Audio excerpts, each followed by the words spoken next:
مساء الخير استاذ محمد ابو حامد. مساء النور يا فندم، اهلا وسهلا بحضرتك. ازي حضرتك؟ استاذ محمد ابو حامد معاك وجيه يعقوب من مسيح الشرق لحقوق الانسان. احنا بنسجل حوارنا مع حضرتك عن اخر التطورات على الساحه المصريه التي تهم كل المصريين. اهلا بيك يا فندم واهلا بالمستمعين. اهلا بحضرتك. انا بدايه بنقل لحضرتك تحيات جميع المستمعين وجميع الساده اللي بيسمعوا حضرتك من كافه انحاء العالم، مسلمين واقباط، وهنقول مصريين، كفايه بقى حكايه مسلمين واقباط. والله يا ربنا يخليك وربنا يكرمهم يعني، ورب اكون دايما عند حسن ظنهم ان شاء الله. امين يا رب. استاذ محمد اسمح لي، انا بشكر حضرتك بدايه على وقت حضرتك، وبتصل بيك في وقت متاخر، وعارف ان حضرتك مجهد وجاي من سفر طويل قوي وبتعمل مجهود جبار، فاشكرك كتير قوي. بدايه حضرتك خرج خبر في الصحافه عن استقاله حضرتك من حزب المصريين الاحرار. ممكن تدينا تفصيل من فضلك؟ بص حضرتك، انا من 5 ايام كده تقريبا او من 6 ايام كنت استقلت فعليا من كوني ممثل الهيئه البرلمانيه لحزب المصريين الاحرار، ومن كوني نائب لرئيس الحزب، ودوت لاني انا كنت مشغول جدا بالدور البرلماني والتشريعي، سواء التشريعي او الرقابي داخل البرلمان، وفي نفس الوقت كمان انشغالي بموضوع تجميع الحركات والائتلافات الثوريه تحت مظله واحده عشان يكون عملها اكثر تركيزا واكثر تنظيما. فكنت بضطر اسافر محافظات كتير عشان اتكلم معاهم يعني. فكل ده كان مخليني مش قادر قوي انه يعني اادي الدور الاداري المرتبط بالهيئه البرلمانيه او المرتبط ب كوني نائب لرئيس الحزب يعني. واتكلمت مع اخواننا في الهيئه العليا للحزب، وهم مشكورين تفهموا يعني وقبلوا الاستقاله دي. وبعدين في الحقيقه بعد 6 ايام كده كان في مشروع انا يعني شغال عليه طول عمري، بس من خلال المجتمع المدني مش من خلال المجتمع السياسي اللي هو من قبل الثوره يعني. وكان حصل فيه تطور كده استدعى ان انا اكون يعني تقريبا كل طاقتي هيتم يعني يا دوب تكفي ال3 ادوار دول، اللي هو الدور البرلماني والدور مع الحركات والائتلافات الثوريه والدور مع المشروع اللي بكلم حضرتك عنه ده. وهيبقى في صعوبه شديده ان انا التزم بقواعد الانضباط الحزبي في ظل قيامي بالدورين اللي هم الاخرانيين دول، اللي هم الدور مع الحركات والائتلافات الثوريه او الدور في المشروع اللي بقول لحضرتك عليه دوت يعني. فعشان كده امبارح مساء بالليل بعت ايميل للهيئه العليا يعني، شكرتهم على فتره العمل خلال الفتره السابقه يعني، وقلت لهم ان انا بيشرفني ان انا كنت من اوائل المؤسسين للحزب دون، واشتركت في كتابه معظم البرنامج والبرنامج الحزب بيه، ودافعت عن الحزب في يعني مواقف كثيره جدا في الاعلام وفي التجمعات المختلفه يعني. وان انا مع الاسف مش هقدر اكمل، واتمنيت ليهم التوفيق يعني. وفعلا هم برضو تفضلوا مشكورين على لسان رئيس الحزب الدكتور احمد سعيد وقبلوا الاستقاله يعني، واتمنوا ايضا هم ليا التوفيق يعني. بس دي كل القصه يعني. تمام. طب استاذ محمد، مش شايف ان دور حضرتك ممكن يكون اقل شويه، يعني لما تبقى تحت مظله حزب غير لما تبقى منفرد كتيم ورك، كقوه ضغط، كورقه ضغط داخل البرلمان؟ بص حضرتك، هو طبعا اكيد حزب المصريين الاحرار ضاف لي وكان بيضيف لي اكيد يعني قوه ده 100% يعني. بس انا ما استقلتش من الحزب وبعدين رحت لحاجه فرديه. انا استقلت من الحزب وبعمل مشروعات فيها برضو فرق عمل بتشتغل يعني من المصريين برضو اللي حابين انهم يعملوا حاجه.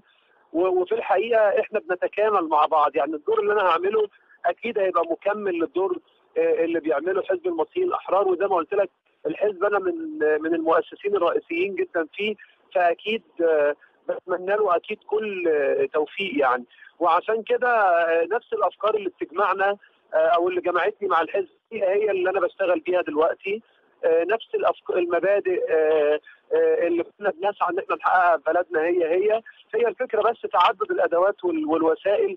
وزي ما قلت لك انا اي حد سواء اصدقائي في حزب المصريين الاحرار او غيرهم هيتعاون معايا في اي حاجه، انا هكون بتعاون وبشتغل معاه بكل ما اوتيت من قوه يعني. تمام. شكرا على توضيح هذه النقطة أستاذ محمد. هذا ينقلنا إلى أسخن القضايا التي على الساحة الآن، وزي ما بيقولوا كده طازة فريش، قضية التمويل الأجنبي وتصريحات السيناتور جون ماكين عن دور الإخوان البارز في وبيشكرهم عن دورهم البارز في إطلاق سراح ال 19 أمريكي، والقضية أصبحت مسيسة الآن وسمعة القضاء في خطر. فكيف تراها استاذ محمد؟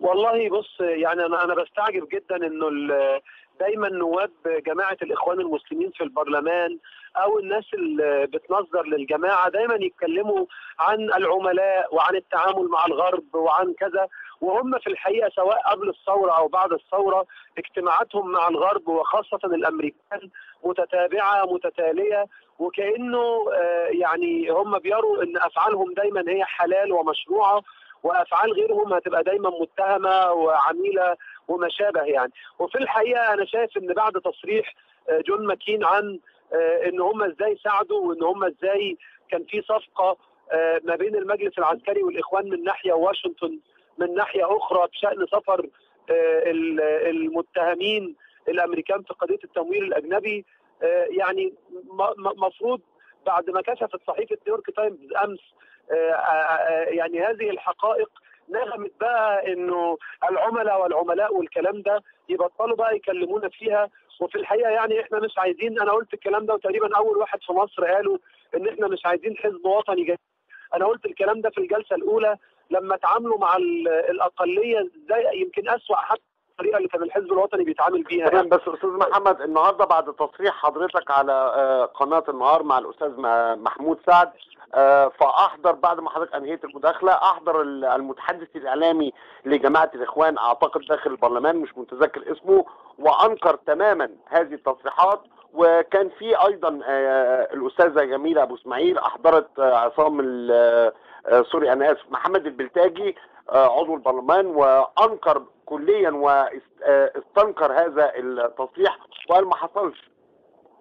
والله بص حضرتك، هم اعتادوا دايما ان هم ينكروا، يعني ما هم بينكروا صفقتهم مع المجلس العسكري، وبينكروا وقت قبل الانتخابات ان هم عايزين يسيطروا على البرلمان او على مجلس الشعب ومجلس الشورى، وبينكروا ان هم عايزين يسيطروا على المحليات، وبينكروا ان هم هيسيطروا على اللجنه التاسيسيه للدستور وعايزين ينفردوا بيه.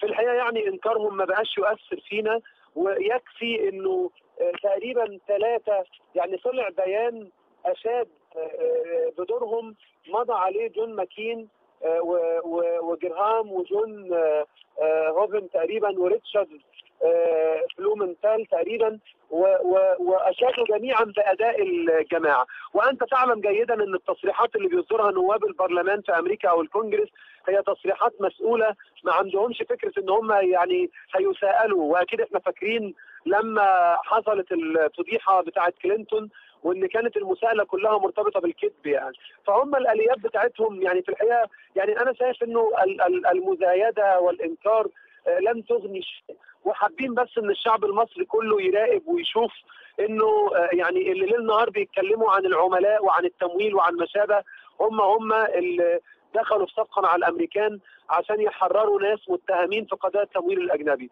وفي الحقيقه طالما اتكلمنا عن التمويل الاجنبي احنا عايزين المجلس العسكري زي ما تعامل مع التمويل الاجنبي من الجمعيات الاهليه، احنا بنقول له ليه ما عملش نفس الحكايه مع الاخوان المسلمين ومع التيار السلفي، وليه ما سالهمش عن مصادر تمويلهم، وليه ما قالهمش يقدموا ميزانيات تخضع لرقابه الجهاز المركزي للمحاسبات. في مدام سناء اعتقد احد الحزب المصري الديمقراطي قدمت طلب او تساؤل في البرلمان، وكانت مع الدكتور احمد ابو بركه احد قاده الاخوان المسلمين عن مصادر تمويل الاخوان، والى الان لم يصدر اي تصريح او اي حاجه، وانكروا وقالوا لا احنا دي من تبرعات الاعضاء وبنلم من بعضينا. بص يا فندم، مفيش دوله في العالم كله تسمح لقوه مؤثره جدا في البلد زي الاخوان كده، مؤثرين تقريبا في كل المجالات، سياسه ونقابات والجامعه والمساجد والى اخر ذلك يعني، وتسمح لهم ان هم يكونوا سريين. لا احنا عارفين فلوسهم جايه منين. على فكره حتى لو كانت فلوسهم جايه من الاعضاء انت عارف ان احنا لما بنيجي نعمل مؤسسه تابعه لوزاره التضامن، المؤسسه بيبقى ليها راس مال بتبتدي بيبقى من تبرعات المؤسسين. بنكتب اقرار لوزاره التضامن ان الفلوس دي بمجرد ما دفعناها بقت مال عام، وانها تخضع لرقابه وزاره التضامن، وانها لابد ان يتم صرفها في اغراض المؤسسه. الاهم من كده بقى ان كل محاضر اجتماعاتنا بتخضع لرقابه وزاره التضامن، يعني بنبعت لهم نسخه منها، ومن حقهم في اي وقت يحضروا اي اجتماع من اجتماعاتنا، لان ممكن جدا جمعيه تتعمل وتتفق فيما بينها على الاضرار بمصالح المجتمع يعني، فلازم رقابه وزاره التضامن. فالكلام ده في الحقيقه احنا المفروض نوجهه مش ليهم، وانما نوجهه اكتر واكتر للحكومه وللمجلس العسكري وللجهات الرقابيه المتعدده اللي موجوده في مصر، ازاي سامحين لهذه الجماعه ان تعمل الان دون او خارج اطار الاسراف القانوني على انشطتها، سواء اجتماعاتها او مصادر تمويلها الداخليه والخارجيه اذا كان ليها مصادر خارجيه، وبتصرف الاموال دي في ايه الى اخر ذلك من الضوابط اللي بتحكم اي جمعيه موجوده في اي مكان. وهم خلاص بقى عندهم حزب، لازم جماعتهم دي سواء هم او السلفيين تكون خاضعه للاسراف الحكومي المباشر. واحنا بنقول للمجلس العسكري ان انت لما ما بتعملش الكلام ده تجاه الاخوان المسلمين بتاكد الهاجس اللي موجود ما بين القوى السياسيه ان انت ابرمت معاهم صفقه، وعشان كده بتجاملهم في اشياء. تمام. كان في تصريحات استاذ محمد اثارت يعني غضب جماهير عديده جدا من المصريين عن اتهام الدكتور البرادعي هذا الشخصيه المحترمه بان هو عميل او يساعد العملاء، وبينما تم التعامل مع النائب المحترم زياد العليمي بكل حزم وتحويله الى لجنه القيم وتم التحقيق معاه، لم يتم التحقيق بل وصدرت براءه الطرف الاخر الذي اتهم الدكتور البرادعي. كيف تصف هذا وايه راي حضرتك في ده؟ بص يا فندم، احنا من اول ما الاغلبيه البرلمانيه وصلت للبرلمان وهم في الحقيقه كانهم تبرؤوا من الثوره. يعني انت شفت ان يعني هم بيتكلموا لما حد بيقول ان في شرعيه في الميدان على انها جريمه، وانت حضرتك اتهمت بهذا التصريح. بهذا التصريح. والحاجه الثانيه كمان ان دايما في كلامهم ان الناس بقى ترجع البيت، سيبونا بقى نشتغل، الناس ترجع البيت، وكأن التعامل مع الثوار على ان كان اخر دورهم ان هم يقوموا بثوره ويسقطوا النظام عشان الاخوان والسلفيين يورثوا البلد، وبعدين بعد كده يروحوا يموتوا بقى ولا يروحوا بيتهم ولا كذا، وخلاص ما بقاش ليهم دور يعني. وشفنا احنا في جلسه شهيره سموا كل الثوار بلطجيه، واستمرارا في هذا وتم الثوار بالترامادول و200 جنيه الى اخر. وهم في الحقيقه يعني استمرارا في هذا الاتجاه يعني ابتدوا يهاجموا كل رموز الثوره، سواء اللي جوه البرلمان او اللي بره البرلمان.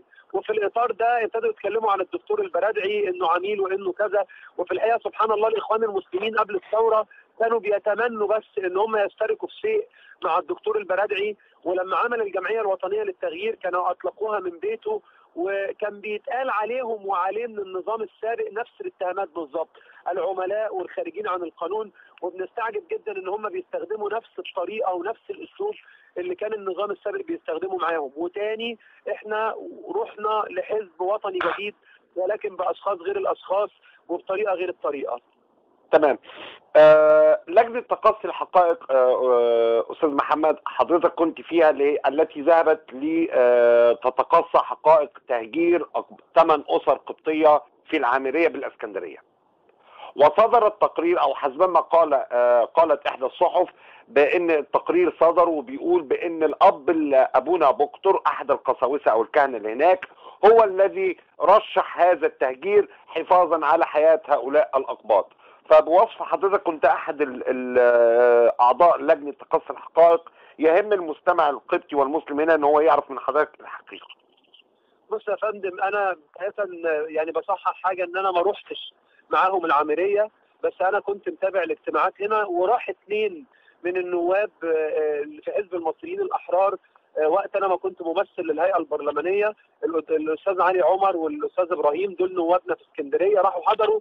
وكانت قال لي ان انا بلاش اروح لان كان في عدد من الاخوه السلفيين يعني كان وجودي هيسبب لهم حاله من حالات القلق يعني. فعشان حضرتك هيسبب حاله من حالات القلق للاخوه السلفيين هناك. الاخوه السلفيين هناك. وعلى فكره انا برضه كنت في طريقي للشرقيه وقت مشكله كنيسه الشرقيه، وكلمني احد النواب من مديريه الامن وناشدني ان انا ما اروحش، قال لي انه يعني السلفيين هيبقوا في حاله غضب شديد لو انا رحت، وممكن جدا الموضوع يتحول يعني. طب معلش سوري معلش هخرج بس عن الحته دي ونرجع تاني لسؤالنا يا استاذ محمد. ايه سبب الحساسيه الشديده دي؟ يعني حضرتك سوري سامحني شخص مسلم وراجل دارس، اسباب ما نعلم انك دارس دراسات عليا اسلاميه ايضا. والله يا فندم انت عارف انه يعني من الناس اللي بتنظر بشكل قوي جدا لمواجهه افكار التيار السلفي وتيار الاخوان المسلمين في مصر من المنطلق الديني هو انا، وبالتالي هم بيتعاملوا معايا على اني انا يعني كاني ارتديت عن ديني وبعدت عن ثوابت الدين وبعت نفسي والكلام اللي انت بتشوفه دوت اللي هم بيتكلموا فيه يعني. وهم شايفين انه يعني كاني انا منحاز دلوقتي للاخوه المسيحيين على اعتبار ان انا في حزب كان دعا او كنت في حزب دعا لتاسيسه المهندس نجيب اللي هو مسيحي. وفي الحقيقه يعني انا من قبل ما اعرف المهندس نجيب وانا عندي علاقات مع اخواننا المسيحيين، وايام ما كنت بشتغل في المجتمع المدني كان ليا انشطه كثيره جدا مع كنائس كثيره من الكنائس المصريه سواء الموجوده في القاهره او الموجوده في الصعيد. وفي الحقيقه انا بعتز بهذه العلاقه واجدها من اسباب الفخر يعني. وهم زي ما قلت لك عشان كده بيحتقنوا لما بيلاقوني حاضر في شيء يعني. لكن عموما زملائنا بقى لما راحوا قالوا ما يلي: انت النهارده لو انت يعني قس مسؤول عن كنيسه، وبعدين جه كده الناس بتوع الحلول العرفيه دي اللي احنا لازم نلغيها من قاموسنا خالص، وقالوا لك ان الناس دي لو قعدت هتتقتل بالنص كده، انت هتقول ايه تلقائيا؟ تسيبهم يموتوا ولا تقول لهم طب خلاص بقى طالما هتموتوا يمسوا؟ فاهم كده؟ فالحاصل يا فندم ان هم لو حد رضي بشيء تحت التهديد ما يبقاش اسمه رضي، لكن يبقى اسمه اجبر على ذلك.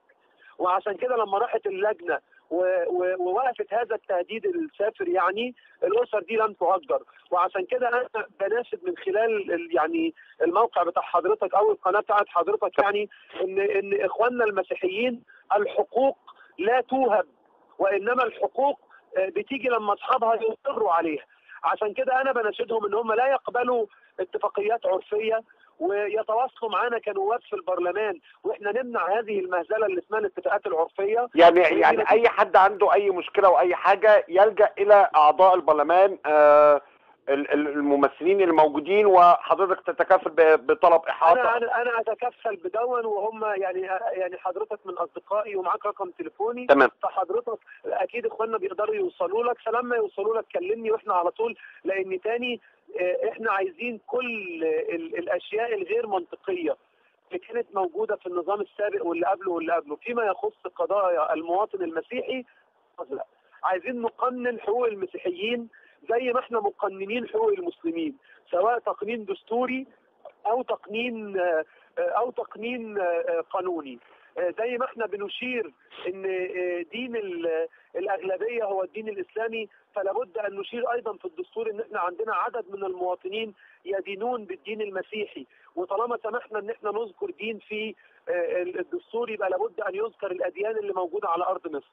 والامام محمد عبده كان ذكر في برنامج حزب سياسي الديانات الثلاث، فذكر المسلم والمسيحي واليهودي، لان وقتها كان مصر فيها بعض يهود. وهذا لا يعيب الاسلام او المسلمين في شيء، وانا مسلم ولا اجد ان دون يعيب الاسلام والمسلمين، بالعكس ده دون يؤكد انصاف الاسلام انه بيعترف بحق المواطنه اللي موجود على الارض. عايزين حق المسيحيين في ان كلهم دور العباده يبقى حق مكفول مكتوب محدش يزايد عليه. عايزين يوم ما حتى حد من اخواننا المسيحيين يخالف في شيء يبقى اللي بيتعامل معاه الشرطه والقضاء، مش اللي بيتعامل مع جماهير ضد جماهير. احنا ما بنسمحش للجماهير تتعامل ضد جماهير، والا يبقى احنا دلوقتي مش في دوله. الدوله معناها ان في شرطه، ان في قانون، ان في قضاء.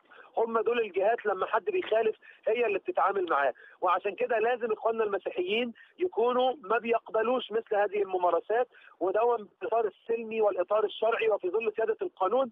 لان المواطنه اللي احنا اتعلمناها هي اصرار المواطن على حقه بالاساليب والاليات الشرعيه السلميه التي يعني يعمل في ظل سياده القانون عشان يوصل لمصالحه واهدافه.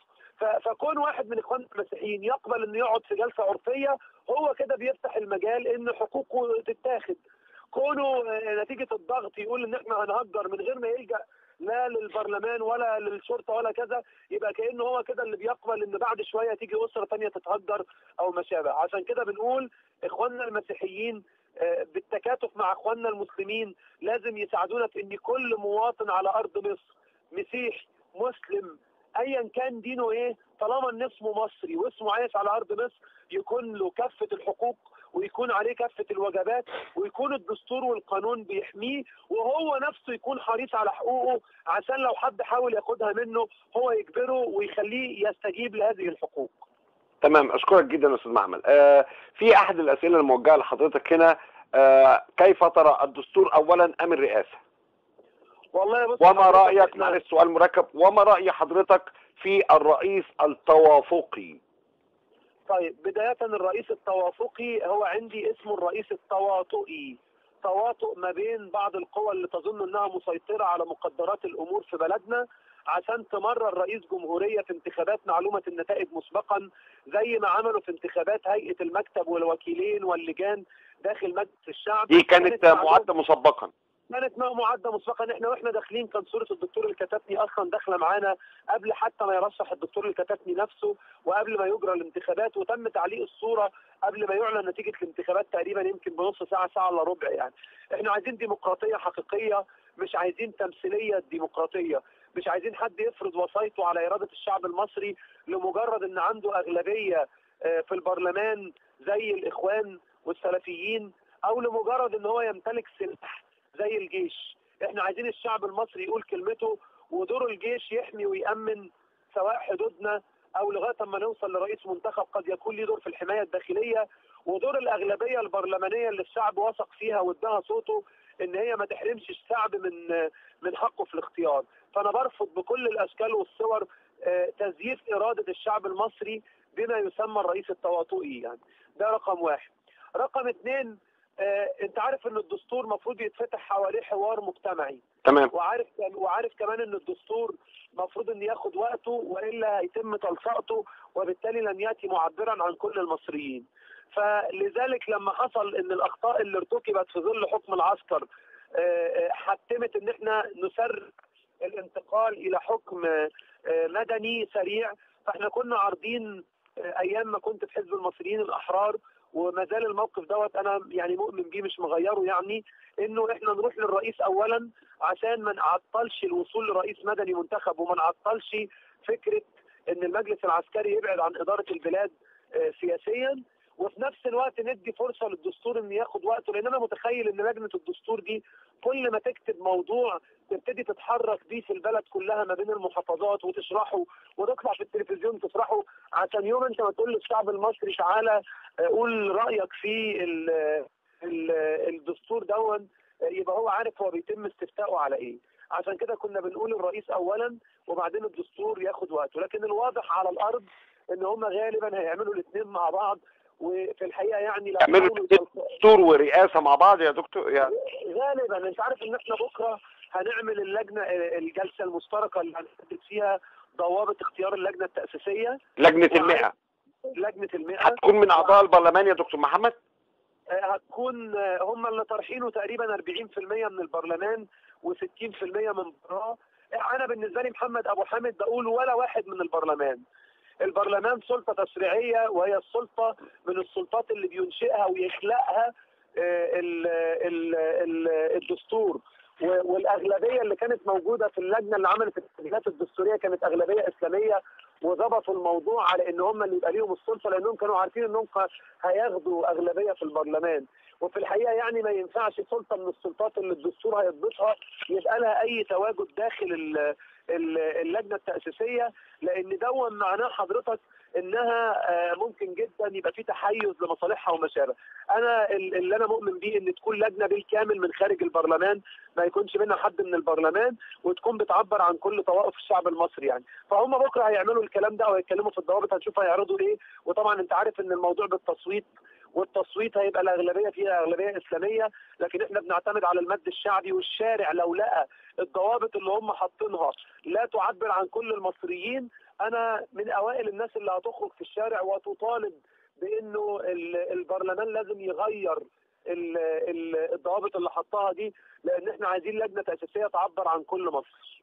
طب استاذ محمد، سيادتك كنت حضرتك اعلنت وظهر في الميديا عن تشكيل مجلس قياده للثوره، فيا ريت تقول لنا ازاي المصريين اللي بيسمعوا حضرتك دلوقتي واللي هيسمعوه على الموقع كيف يدعموا هذا المجلس، وما هي فكره هذا المجلس، وهل هي قابله للتحقيق ام ممكن نقول كده ان هو يعني حلم بعيد المنال مثلا؟ بص حضرتك، مع الاسف يعني ايام ال 18 يوم الاول من الثوره في كده اكذوبه بتتقال في الميدان وبيروج ليها الاخوان جوه الميدان، ان احلى حاجه في الثوره دي ان ملهاش زعامه وملهاش احلى حاجه في الثوره ان ملهاش زعيم. فطبعا ترتب على كده انه الكيانات والائتلافات الثوريه طلع مئات الكيانات والائتلافات، وما بقاش ليهم راس.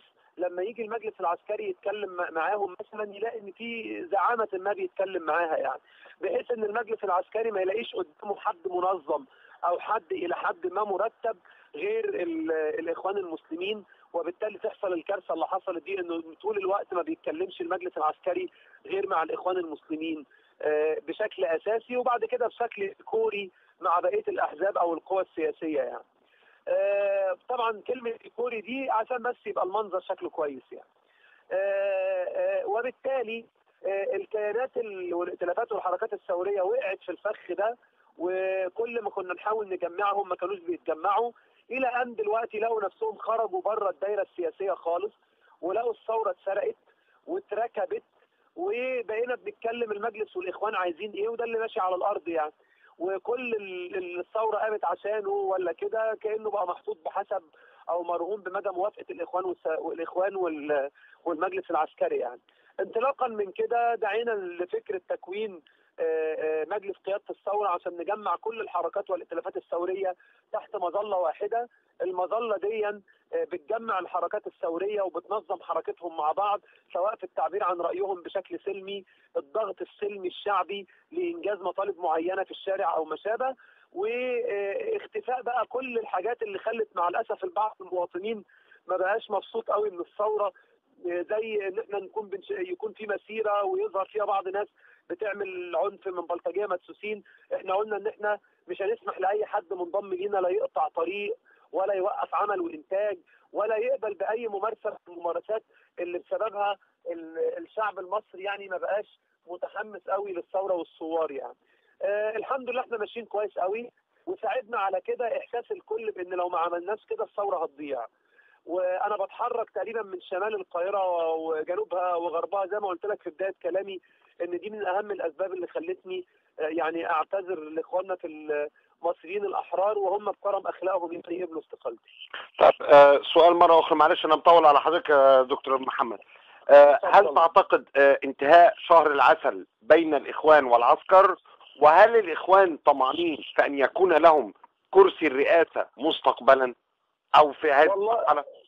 بص يا فندم، الاخوان لما اتاخد عدد الكراسي بتاعت 2005 كانوا بيقولوا دون وقت التمكين واللي جاي الوثوب على الحكم، وبتتقال بقى تسريبات فيها انه هم قالوا ان احنا هنسيطر دلوقتي على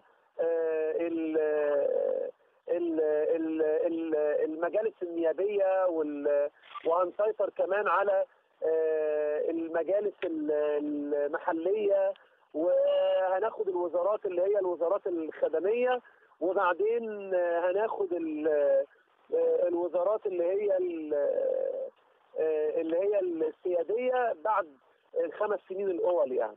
فهم وارد جدا فيهم طرحوا لك مرشح رئاسه حتى دلوقتي، وارد جدا، ووارد جدا برضو ان هم يطرحوا لك مرشح رئاسه بعد الفتره الاولى اللي هم الاربع سنين الاوائل يعني. الحاجه الثانيه انه معلوم ان في خلافات جوهريه ايديولوجيه وفكريه ما بين المجلس العسكري وما بين الاخوان المسلمين، واللي جميعهم دلوقتي هو التوافق على مصالح. بمجرد ما تنتهي شهر العسل اللي احنا شايفينه ده مش هيبقى موجود، وهيبان جدا الخلافات السياسيه ويحصل الضغط المتبادل ما بينهم ما بعد ان المصالح المشتركه تنجز يعني. طب استاذ محمد، الناس المصريين عايزين يدعموا مجلس قيادة الثورة، شايفين ان الاوضاع هم غير راضيين عنها، ما فعله ما تم فعله من قبل القيادة القائمة على إدارة شؤون البلاد في سنة فاق كثيرا ما فعله الرئيس المخلوع حسني مبارك، فعايزين يدعموا أو يقفوا أو يكون لهم دور إيجابي في هذه المرحلة. تنصحهم بإيه يعملوا إيه؟ بص، يعني انا بنصح كل مستمعيك اللي حابين ينضموا لينا كحركات او حركات او حتى مواطنين مستقلين ان هم يتواصلوا معانا عن طريق حضرتك. طالما ان هم بيسمعوا حضرتك يبقى هم اكيد بيعرفوا يوصلوا لك يعني. تمام. اي حركه او ائتلاف او اي رمز رجل اعمال ايا كان مين يحب انه يشترك معانا في الفكره دي، اهلا وسهلا بيه، ونتمنى ان هم يكونوا موجودين معانا يا ريت. هل الخارج يقدر يشارك ايضا يا استاذ محمد؟ الخارج المصري اللي لا يقبل تدخل في شؤون مصر من اي قوى خارجيه، لو قصدك الجاليات المصريه من الجاليات المصريه، لا المصريين اللي عايشين في الخارج. طبعا اهلا وسهلا بيهم. احنا شايفين ان المصريين ايديهم هي اللي هتغير اي شيء سلبي موجود في وطنهم يعني. تمام. اوكي. سؤال اخر معلش على الاسئله، هل المجلس ممكن ان يتخلى عن الاستحواذ على كرسي الرئاسه؟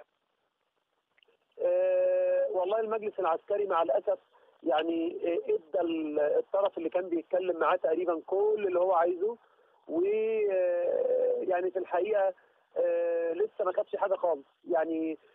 هل يا ترى يعرف ياخدها ولا لا؟ هو طبعا مصمم ومسيطر عليها، ونتمنى ان الشعب المصري كله هو اللي يفرض كلمته على الاثنين ويختار رئيسه بحريته يعني. هل سيستمر المجلس استاذ محمد على هذه الطريقه اللي احنا شايفينها كل يوم عباره عن مكلمه فقط تحول الى مكلمه؟ اللي انا شايفه ان الشعب المصري بعد الثوره اختلف، والمجلس لازم يحذر من الشعب المصري اذا لم ينجز على الارض يعني امور او امور عمليه في اتجاه مطالب الشعب. اظن الشعب المصري ما بقاش بيصبر كتير، وممكن جدا الشعب الثقه اللي اداها للبرلمان يسحبها منه تاني. كان في تصريح لاحد قيادات الاخوان النهارده ان ما حدث في قضيه التمويل الاجنبي وخروج الامريكان والتدخل في القضاء وتسييس القضيه يجب هنا سحب الثقه من الحكومه. هل ده بيرمي ان هو يسحب الثقه من الحكومه فيتولى هو الحكومه؟ وهل تراه قادرا على اداره ازمات شؤون مصر في المرحله المقبله واحنا داخلين في عنق الزجاجه، مشاكل اقتصاديه، محاكمات ثوريه، مماطله؟ والله يا فندم انا شايف انه بعد ما حصل انه انا متهيألي ان انا عايز اسمع السؤال تاني معلش لان اوكي ولا يهم حضرتك. النهارده الاخوان قالوا تصريح او محمد البلتاجي عن ان ازمه هذه التمويل الاجنبي يجب يكون هناك دراسه لسحب الثقه من الحكومه. هل ترى ده؟ انا فهمت. انا سرحت بس. بص اقول لك حاجه، هو طبعا بدايه طبقا للتعديلات الدستوريه لسه سلطه تشكيل الحكومه اساسا انت عشان تسحب ثقه من الحكومه لازم تكون انت اللي اديتها لها. واصلا حكومه الدكتور الجنزوري اتعينت بالمجلس العسكري كونه معاه سلطات رئيس الجمهوريه اللي هو كان بيشكل الحكومه يعني. فالى ان يتم صياغه الدستور اظن لو المجلس العسكري ما وافقش مش هيقدروا يوصلوا لحكومه يعني. وهم النهارده يعني لو شماعه جاهزه اللي هو لا ده مش احنا اللي سهلنا، طب ده الحكومه تعالوا بقى نحل، بحيث ان هو يلهي الشعب المصري عن السبب الرئيسي للمهزله اللي ترتب عليها هروب المتورطين في التمويل الخارجي من الاجانب، عشان بس يلفت انتباه الشعب. وفي الحقيقه يعني انا ما اظنش ان هم ممكن يسعوا لتشكيل حكومه قبل الانتخابات الرئاسيه، لان تعلم انت ان كل المؤقت او كل اللي بينزل دلوقتي بيبقى مؤقت وبيتحرق على يعني هيبقى ينزل ومش هيكمل، ومفيش ولا وزاره هتيجي هتحدث تغييرات حقيقيه على الارض الا لو خدت فرصه شويه وقت عشان تقدر انها تحدث تغيير يعني. وانطلاقا من كده انا شايف ان دي مجرد يعني مناوره مش اكتر من كده. ده اللي انا شايفه. وارد بقى جدا يكونوا نسقوا مع المجلس العسكري بالضغط عشان يمرر لهم القصه دي كمان، وارد. تمام. استاذ محمد انا بشكر حضرتك على وقت حضرتك جدا وعلى تعبك ومجهودك جدا، ونتمنى ان احنا نتواصل مع بعض من اجل دعم مجلس قياده الثوره الجديد ويكون لينا دور بارز فيه. ربنا يخليك، وانا يشرفني جدا ان انتوا تكونوا معايا. وانتوا تحيات الجميع هنا مسلمين ومصريين من الخارج والداخل، والجميع فعلا بينقلوا لحضرتك اطيب التحيات. شكرا يا فندم ليك شكرا. جميعا. شكرا.